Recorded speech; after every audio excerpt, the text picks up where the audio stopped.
proud of. But I'm not quite sure how the ladies are gonna react. Okay, here goes. I don't cook, I don't clean, I don't even do my own laundry.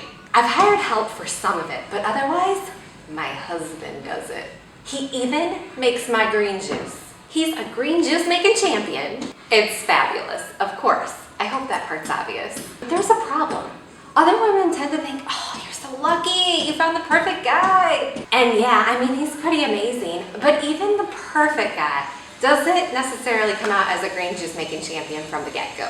And that brings me to today's topic, how to get people to do what you want them to do. If you're a living, breathing human being, then you can probably think of someone in your life who you'd like to motivate to do something for you. Can you think of anyone? Yeah, me too. For example, you might adore your intern, but you can't seem to get him to show up on time.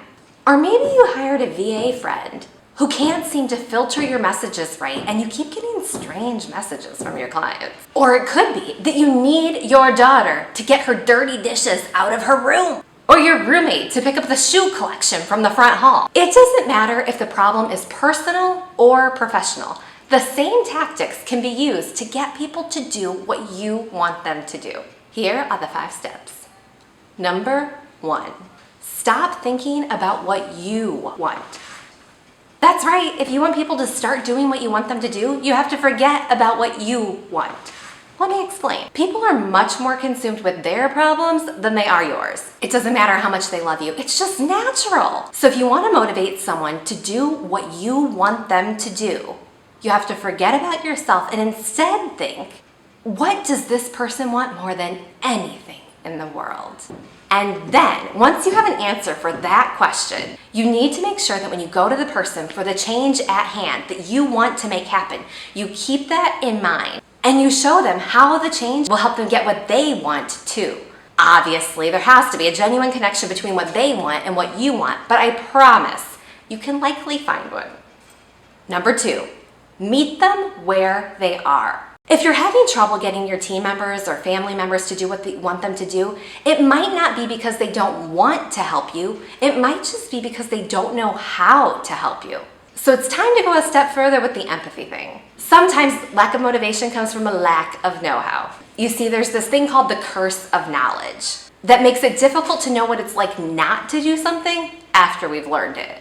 So how does the curse of knowledge relate to change management? Let's say you're trying to get your 20-something brother to clean the kitchen. One obstacle preventing this guy from scrubbing the floors is that he doesn't know how. I mean, imagine it. He doesn't know how to clean the floors.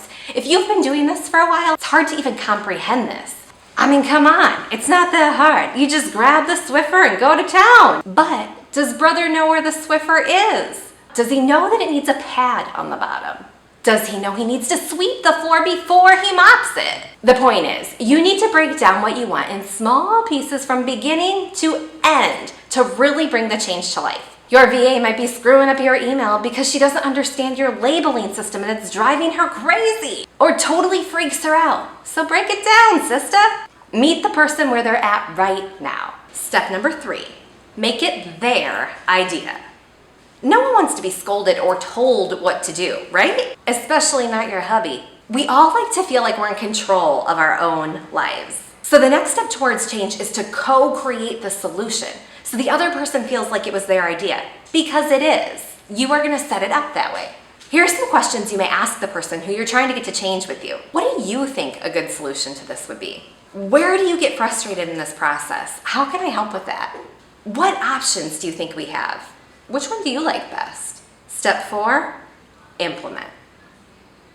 Now that you've shown the person what's in it for them, met them where they're at, and made it their idea, it's time to hit the ground running. If you're implementing a professional change, this can mean developing a new training program, spiffing up your operations manual, having a one-on-one training with your VA, or giving them a checklist. Easy, right? If you're implementing a personal change, this can mean making a household cleaning schedule or creating a super detailed grocery list. Step 5, be patient. It takes time for people to develop new habits and get used to new systems. If you notice any serious hiccups in your new master plan, make sure to fix them ASAP so you don't make the problem worse. Otherwise, don't expect perfection right away. Code on the compliments, layer on the smiles, and positive reinforcements every time your daughter takes those dishes from her room to the sink, your brother mops the floor, or your web designer calls your cell just the right time of day. There you go. That's change management. The best part about this change management process is that it's not slimy or sleazy. You're genuinely looking for what the other person's interest and trying to create a win-win situation. Instead of scolding, yelling, or bribing, we're helping, giving them genuine interest and motivation. And instead of developing external solutions and incentives for a situation, we're building a long-term sustainable model. If you don't take action though, nothing will change. So what's one change you're trying to inspire in either your professional or your personal life? How do you plan to use these 5 change management steps to make it happen? And then don't forget, did you find this video useful? I'm sure you could think of someone who needs this advice. Please share it on Facebook or Twitter. Haven't hung out at niceops.com yet? Get your tush on over to niceops.com, NICEOPS.com, right now and learn how to turn your business into a full-blown empire. See you there.